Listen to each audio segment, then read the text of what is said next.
अमित शहांच्या घरी आज संध्याकाळी स्नेहभोजन होणार आहे आणि एनडीएच्या प्रमुख नेत्यांना जेवणाचं आमंत्रण सुद्धा दिलं गेलेलं आहे। मुख्यमंत्री एकनाथ शिंदे अमित शहांच्या घरी सुद्धा हजेरी लावणार आहेत आणि आजच्या बैठकीमध्ये कोणती खाती मिळणार याची माहिती सुद्धा दिली जाणार असल्याची शक्यता आहे। उद्या दुपारपर्यंत यादी प्रसिद्ध होईल आणि आज अमित शहांच्या घरी डिनर डिप्लोमसी करण्यात आलेली आहे।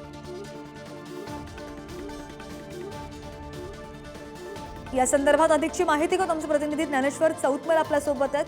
ज्ञानेश्वर, आपण पाहतोय अमित शहांच्या घरी आज संध्याकाळी स्नेहभोजनाचा कार्यक्रम असणार आहे। कोण कोण एनडीएचे प्रमुख नेते उपस्थित असणार आहेत? एनडीएतल्या सर्वच प्रमुख नेत्यांना या जेवणाचं निमंत्रण देण्यात आलेलं आहे। अमित शहा यांच्या घरी आज संध्याकाळी स्नेहभोजनाचा कार्यक्रम आहे। उद्या पंतप्रधान नरेंद्र मोदींचा शपथविधी आणि त्यापूर्वी आजच्या पूर्वसंध्येला ही महत्वाची घडामोड दिल्लीमध्ये घडणार आहे। मुख्यमंत्री एकनाथ शिंदे अमित शहांच्या घरी जेवणाच्या निमित्तानं हजेरी लावतील। आजच्या बैठकीत कोणती खाती मिळणार याची माहिती देखील दिली जाणार आहे। उद्या दुपारपर्यंत खरं म्हणजे ही यादी प्रसिद्ध होईल आणि आज अमित शहा यांच्या घरी डिनर डिप्लोमसीचा कार्यक्रम होणार आहे।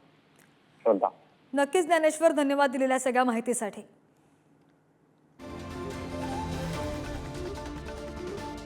Thank you.